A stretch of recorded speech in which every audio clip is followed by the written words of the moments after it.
अस्सलामुअलैकुम। सच न्यूज में मैं हूं आपके साथ काशिफ रजा और मैं हूं हुमा दुरानी। हेडलाइंस आप जान चुके हैं। बुलेटिन का आगाज करेंगे दुआ के साथ। तमाम तारीफें उस अल्लाह के लिए है जिसने हमारे लिए आसानियां पैदा की। ए रब हमें इत्तफाक इत्तेहाद अता फरमा और हजरत मोहम्मद सल्लल्लाहु अलैहि वसल्लम और अपने महबूब के सदके हम पर रहम फरमा। आगाज में सबसे पहले आपको बताएंगे कि शायद हुकूमत जनवरी से कबल ही चलती बने। मरियम नवाज की पेशगोई। मुस्लिम लीग नून की रहनुमा कहती हैं कराची वाकये पर इंक्वायरी की जरूरत नहीं, सब कुछ सामने है। इंक्वायरी रिपोर्ट छुपाने नहीं देंगे। बड़ों की लड़ाई में छोटों का कोई काम नहीं। रोशन की तरह हर चीज अयां है, उसके अंदर वैसे इंक्वायरी की जरूरत नहीं है। एक एक चीज वीडियो पे है, एक एक चीज सीसीटीवी फुटेज पे है, एक एक चीज का हुकूमत सिंध को भी पता है, सबको पता है। इसमें इंक्वायरी को अगर आप ये समझते हैं कि महीने बाद का वक्त देके आप इस बात को दबा लेंगे या आप इस बात के ऊपर कोई ग्लॉस ओवर कर देंगे तो ये नहीं होगा। मेरे जाती ख्याल के मुताबिक उसमें इंक्वायरी की जरूरत नहीं है। हर चीज अवाम के सामने है, रिपोर्ट हुई है और ये भी है कि जो इंक्वायरी हो वो सबके सामने हो। अवाम को पता चलना चाहिए कि उस दिन क्या हुआ। बहुत बड़ा वाकया है, अवाम को पता चलना चाहिए उनके साथ क्या हुआ और 30 दिन के बाद अब जो रिपोर्ट आएगी उसको पब्लिक किया जाना चाहिए। उसमें कोई चीज छुपानी नहीं चाहिए। अगर छुपाएंगे तो ये हम होने नहीं देंगे। शिबले फराज ने नवाज शरीफ के बारे में डेडलाइन दे दी। बोले नवाज शरीफ 15 जनवरी तक पाकिस्तान वापस आकर किसी जेल में होंगे। इन लोगों ने आवाम को लूटा, इनकी जगह पाकिस्तान की जेलें हैं। उन्होंने मॉडल टाउन में खवातीन पर फायरिंग की, हेलीकॉप्टर से बेनजीर की तस्वीर फेंकी। ये आपस में एक दूसरे से मुखलिस नहीं। सिंध हुकूमत और मरियम नवाज के बयानात मुतजाद हैं। मरियम नवाज ने कैलगरी क्वीन का खिताब बड़ी मेहनत से हासिल किया। असल जगह पाकिस्तान की जेलें हैं और मैं आपको यकीन दिलाता हूं कि इंशाअल्लाह 15 जनवरी तक नवाज शरीफ पाकिस्तान में होंगे किसी एक जेल में। उनको वापस लाने के लिए हम पूरी तरह से मुतहर्रिक हैं। आपने बेनजीर भुट्टो की तस्वीर हेलीकॉप्टर से गिराई, उस वक्त चादर और चारदीवारी का एहसास नहीं था। क्या क्या अलकाबात से आपने उन्हें नवाजा, क्या क्या बातें आपने उनके पीछे की उनकी किरदार कुशी के लिए। उस वक्त चादर और चारदीवारी का तहफ़्फ़ुज़ आपके ज़हन में नहीं था। मुझे तो जो मुतज़ाद बयानात सिंध हुकूमत के और मरियम सफदर अवान के लगते हैं, उससे जाहिर यही होता है कि बिलावल भुट्टो ने अपनी वालदा का बदला इनसे ले लिया है। मरियम सफदर वो नहीं है जिनके बारे में और उनके वालिद के बारे में, नवाज शरीफ के बारे में सुप्रीम कोर्ट बड़े वाज़ेह अल्फाज में इनको झूठा करार दे चुकी है। जो कैलिबरी क्वीन का खिताब इन्होंने अपने लिए बड़ी मेहनत से हासिल किया। खबरों का सिलसिला जारी रखेंगे एक ब्रेक के बाद। आप रहिए सच न्यूज के साथ। ब्रेक के बाद आपको शहर कायद से खबर देंगे। कराची के इलाके नागिन चुरंगी पर शॉर्ट सर्किट से 5 गाड़ियों में आग लग गई। तफसीलात जान लेते हैं अता हुसैन से। जी अता हुसैन बताइएगा क्या तफसीलात हैं। जी देखिए, बिल्कुल कराची का इलाका नागिन चुरंगी है। अता हुसैन हमें इस हवाले से अपडेट कर रहे हैं कि कराची के इलाके नागिन चुरंगी पर 5 गाड़ियों में आग लग गई है। फायर ब्रिगेड की 2 गाड़ियां आग बुझाने में मसरूफ हैं, जबकि गाड़ियों को शॉर्ट सर्किट के बायस ये आग लगी है। नवाज शरीफ के दामाद और मरियम नवाज के शौहर सफ्दर अवान का कहना है कराची वाकये पर इंक्वायरी का आगाज हो चुका। चेयरमैन सेनेट ने भी कमेटी बनाने का कहा। ये जमहूरियत और वोट को इज्जत दो का पहला मरहला है। हम कानून और इंसाफ और आइन की बालादस्ती वाले लोग हैं। इलेक्शन चोरी करने वालों को जिल्लत का सामना करना पड़ता है। 2018 का इलेक्शन चोरी हुआ।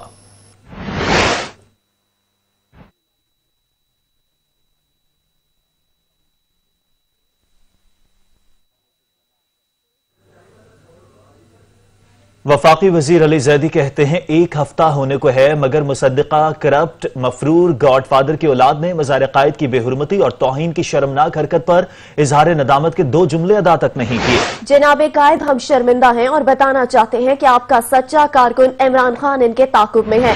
इन उबाशों से आपका पाकिस्तान पाक करके ही दम लेगा।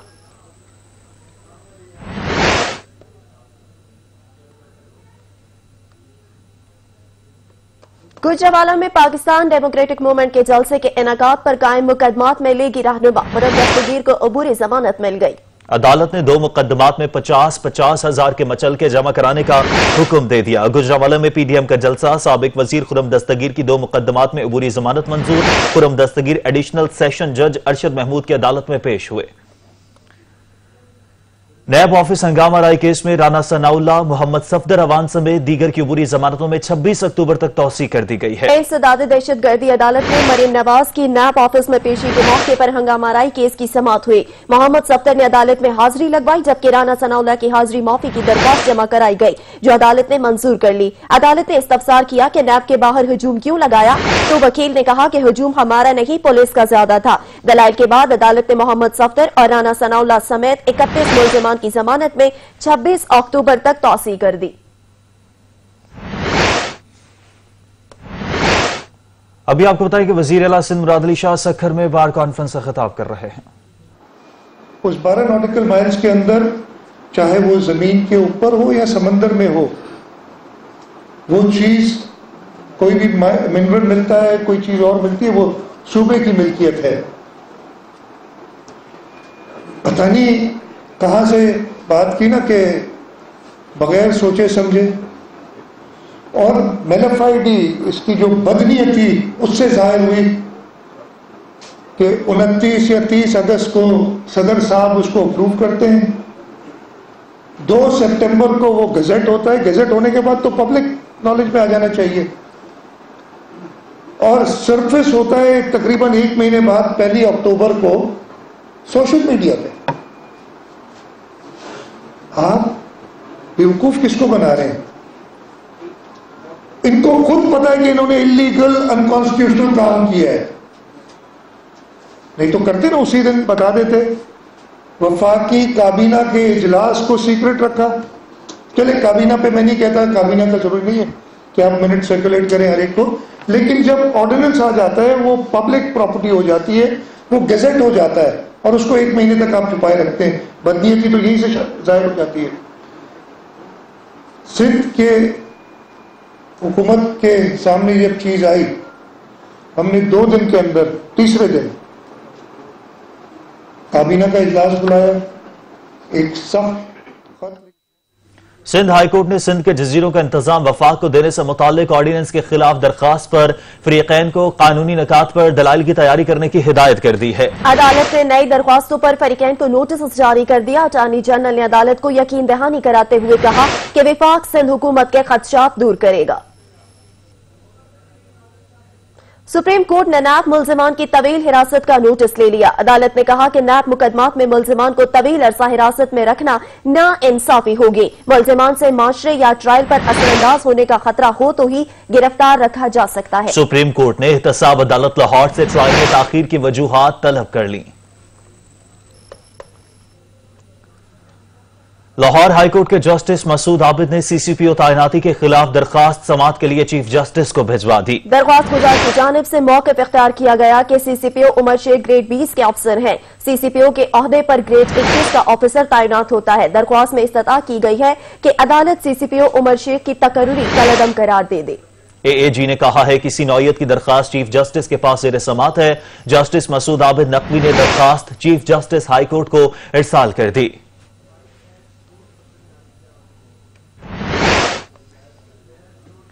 वज़ीर आला खैबर पख्तूनख्वा बाजोड़ में इस वक्त तकरीब से खिताब कर रहे हैं। ऊपर से कर्जों का बोझ, जो हालात इस मुल्क के थे वो सब आपके सामने है।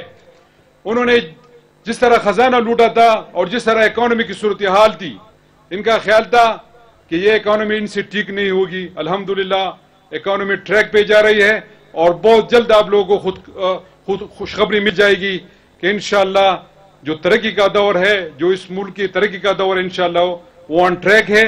और ये सब आवाम पाकिस्तान तहरीक इंसाफ और इमरान खान के साथ खड़े हैं। इसके बाद जब उनको पता चला कि ये तो इकोनॉमी की सूरत हाल बेहतर हो रही है, इंतजार करते रहे कि हुकूमत गलती करेगी और कोविड की वजह से हम उठेंगे कि हुकूमत ने स्टैंड नहीं लिया, हुकूमत ने अपने लोगों के लिए काम नहीं किया। अल्लाह का लाख लाख शुक्र है, अल्लाह ने हमारी मदद की और कोविड से जिस तरह हम निकले, ये इमरान खान साहब की वही पॉलिसी की वजह से हम निकले और अल्लाह की मदद से निकले। जो उन्होंने NCOC का फोरम बनाया, सारे स्टेक होल्डर उसमें बैठ गए, और फिर NCC का जो उन्होंने फोरम बनाया जिसमें सारे चीफ मिनिस्टर, सारे स्टेक होल्डर बैठ गए, उन्होंने जो फैसले किए अल्लाह के फजल व करम से वो फैसला उन्होंने ठीक वक्त पे किया और अल्लाह ने हमें कामयाबी दी। इनको जब ये दो पता चला, उसके बाद फेडअप पे इनको जब पता चला कि अब फेडअप में ये फंस जाएंगे, तो अल्लाह के फजल से जिस तरह कानून साजी की गई और जिस तरह खान साहब ने सारे मुल्कों के साथ उन्होंने जो बात की, तो अल्लाह के फजल से उससे भी इंशाअल्लाह हम निकलने वाले हैं। मजीद खबरें भी बुलेटिन का हिस्सा होंगी, मगर एक ब्रेक के बाद। आप रहिए सच न्यूज के साथ। ब्रेक के बाद आपको बताएं, अमेरिका के सदर डोनाल्ड ट्रंप ने भारत को गलीज, गंदा और बेहुदा करार दे दिया। सदारती मुबाहिसे में मोदी को भी आईना दिखाया गया। पाकिस्तान को तनहा करने के ख्वाब देखने वाले खुद रुसवा हो गए। पाकिस्तान की जानिब से भारत का असली चेहरा दिखाने के असरात सामने आ गए। अमेरिकी सदर ने भारत को गंदा मुल्क करार दे दिया। कहा कि भारत को देखो कितना गंदा है, वहां की हवा कितनी आलूदा है। और फाइनेंशियल एक्शन टास्क फोर्स के अहम इजलास का पेरिस में आज आखिरी रोज है। पाकिस्तान की कारकर्दगी का हतमी जायजा लिया जाएगा। तफसीलात जान लेते हैं कामरान चौधरी से। जी कामरान चौधरी, बताइएगा क्या तफसीलात हैं? जी बिल्कुल, FATF का 3 रोजा इजलास है और आज आखिरी रोज है। पेरिस में ये इजलास हो रहा है, वर्चुअल इजलास है जिसमें मुख्तलिफ ममालिक जो है वो शरीक हैं और पाकिस्तान की कारकर्दगी के हवाले से जो है वो आज हतमी जायजा लिया जाएगा। पाकिस्तान के लिए ब्लैक लिस्ट पे खदशात होने का कोई इम्कान नहीं है। वजारत खजाना के जराये से इस बात को कंफर्म कर रहे हैं, जबकि पाकिस्तान ने 27 अदालत में से 6 अदालत पर मुकम्मल पेशरफ जो है वो उसकी रिपोर्ट भी जमा करवा दी है। ठीक है कामरान चौधरी, आप अपडेट कर रहे थे, आपका बहुत शुक्रिया। National command and operation centre के इजलास में ब्रीफिंग में बताया गया कि मुल्क में मुसलसल 5वें दिन कोरोना वायरस के मुस्बत केसेस का तनासुब बढ़ा है। इससे अमवात में भी इजाफा हुआ है।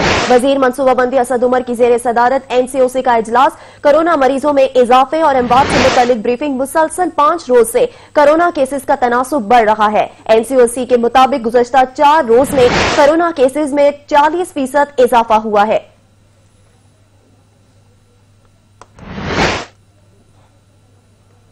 और इस्लामाबाद में कोरोना SOPs की खिलाफ वर्जियां मामूल बन चुकी। अस्पतालों में भी मास्क और सैनिटाइजर्स का इस्तेमाल न होने के बराबर है। तफसीलात जान लेते हैं सजाद काजमी से। जी सजाद काजमी, बताइएगा। SOPs की खिलाफ वर्जियां हैं जो कि रुकने का नाम नहीं ले रही। इसी तरह अमवात की तादाद में भी पाकिस्तान में जो है कोरोना के बायस इजाफा देखने में आ रहा है। अगर देखा जाए हफ्ते में, इस हफ्ते के दौरान जो एवरेज है वो 14 अमवात की है। अगर देखा जाए आज जो है 10 अमवात हुई हैं, गुज़श्ता रोज 19 अमवात हो चुकी हैं। अब तक 6702 अमवात मुल्क भर में कोरोना के बायस हो चुकी हैं। शहरी अब भी जो है गैर संजीदगी का मुजाहरा कर रहे हैं कि दूसरी लहर का खदशात मंडला रहे हैं। अगर इस वक्त मैं दिखा सकूँ, एक बड़ी तादाद जो शहरियों की इस वक्त बैठी हुई यहाँ पर भी मौजूद है और वो मास्क के बगैर बैठी हुई है। हॉस्पिटल्स की सूरत देखी जाए तो ना वहाँ पे कोई मास्क का जो है बे करवाने के लिए वहाँ पर कोई अथॉरिटी का बंदा कोई मौजूद है, ना ही वहाँ पे सैनिटाइजर प्रोवाइड किए जा रहे हैं। टनल बनाई गई हैं, वो भी नाम की हैं, वहाँ पर भी वो भी कारगर नहीं है, जिस वजह से शहरी सिर्फ गुजरने तक महदूद है, वहाँ पर वो भी कारगर नहीं है। अब मास्क के वाले से कोई काम जो है वो ना तो हुकूमती अमला कोई मौजूद है मास्क पे अमल करवाने के लिए, ना ही कोई बाकी जो है सरकारी इदारे के जो हॉस्पिटल की जो इंतजामिया वो अमल दरामद करवाने के लिए तैयार नजर आती है। अस्पतालों की सूरत देखा जाए, अंदर भी डॉक्टर भी ऐसे हैं कि जो कि मास्क इस्तेमाल तक नहीं कर रहे और बड़ी तादाद में जो है ये जो कोरोना के बायस कोरोना के केसेस में इजाफा हो रहा है, इसमें मजीद बढ़ने का इम्कान है। कोरोना की सेहतयाबी का तनासब गिर रहा है, जबकि एक्टिव केसेस में इजाफा हो रहा है और 9000 से ज्यादा इस वक्त भी मुल्क भर में एक्टिव केसेस जो है मौजूद है। NCOC की तरफ से तहफ़्फ़ुज़ात का जो है इज़हार भी किया गया और तंबीह की गई है कि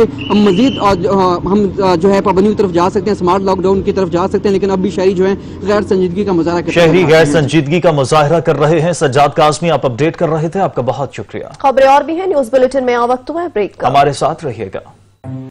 मसनूई महंगाई और ज़ख़ीरांदोज़ी के खिलाफ टाइगर फोर्स का एक्शन जारी। पंजाब के बाद खैबर पख्तूनख्वा में भी कार्रवाइयां। टाइगर फोर्स की निशानदही पर इंतजामिया के मुख्तलिफ शहरों में छापे। तफसीलात जान लेते हैं ओन शराजी से। जी ओन शराजी, बताइएगा पंजाब के बाद खैबर पख्तूनख्वा में भी टाइगर फोर्स की कार्रवाइयां जारी हैं। हाँ जी हुमा, बिल्कुल। देखिए, वज़ीर-ए-आज़म इमरान खान की जानिब से टाइगर फोर्स को ज़ख़ीरांदोज़ों के खिलाफ कार्रवाई का कहा गया और उनको ये कहा गया कि आप निशानदेही करें इंतजामिया कार्रवाई करेगी। आज जो है टाइगर फोर्स की जानब से पेशावर के मुख्तलिफ इलाकों में जो निशानदेही की गई और वहाँ पे एक जो आटे की मिल है वहाँ से बड़ी तादाद में आटा बरामद हुआ और उसके साथ दीगर जो जखीरा की गई चीजें हैं वो बरामद हुई। इस हवाले से वज़ीर आज़म के कोऑर्डिनेटर जो है टाइगर फोर्स के लिए उस्मान डार, उन्होंने और शिराजी आप अपडेट कर रहे थे, आपका बहुत शुक्रिया। अमरीकी सदर ट्रंप और रिपब्लिकन उम्मीदवार जो बाइडेन ने आखिरी सदारती मुबाहिसे में एक दूसरे पर कौमी सलामती से मुतल्लिक इल्जामात आयद किए। रूस और चीन से पैसा लेने का भी इल्जाम लगाया।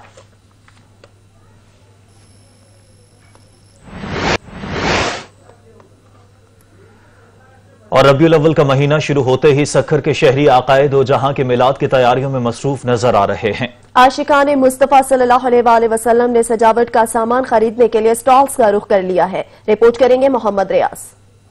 का चांद नजर आते ही गुंबद खिजरा के झंडों, बेजेस, लाइटिंग, बैनर्स के स्टॉल्स और दुकानें सज गईं।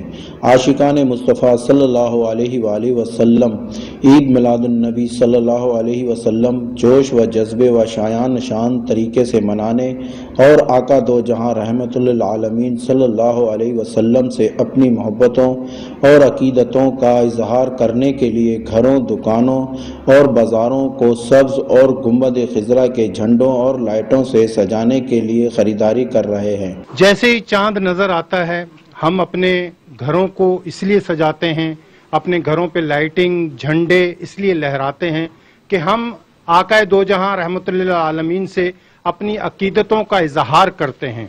क्योंकि आका दो जहां रहमतुल्लिल आलमीन की इस दुनिया में आमद से जो है अंधेरे छट गए थे और नूर ही नूर छा गया था। ये ईद मिलादुल नबी आप करीम सल्लल्लाहु अलैहि वसल्लम की मोहब्बत, ईमान की मोहब्बत है। इस ईद को ईमान वाले ही मनाते हैं। हम गलियां, ये जो कुछ सजा रहे हैं, घर सजा रहे हैं, दुकानें सजा रहे हैं, सरकार के सदके ने अल्लाह ताला पूरी कायनात को जगमगा दिया है। मिलादुन नबी के स्टॉल और झंडे वगैरह के स्टॉल लगाए जाते हैं, तो इस दुकान पर भी हम मौजूद हैं। यहाँ पर भी ईद मिलादुन नबी के हवाले से झंडे और झंडियाँ, जितने भी दीनी आइटम है वो सब यहाँ मौजूद हैं और काफ़ी लोग जोश व खरोश के साथ इंशाल्लाह इस बार रबीउल अव्वल मनाएंगे। आप सल्लल्लाहु अलैहि वसल्लम की तालीमात से इंसान ने इस दुनिया में खुददारी और इज्जत और सरबुलंदी के साथ जीना सीखा और आखिरत में सरखरूही के राजों से वाकिफ हुआ। कैमरामैन अदनान राजपूत के साथ ब्यूरो चीफ हाजी रियाज, सच न्यूज सखर। अब एक ब्रेक और ब्रेक के बाद हाजिर होंगे हेडलाइंस के साथ। देखते रहिए सच।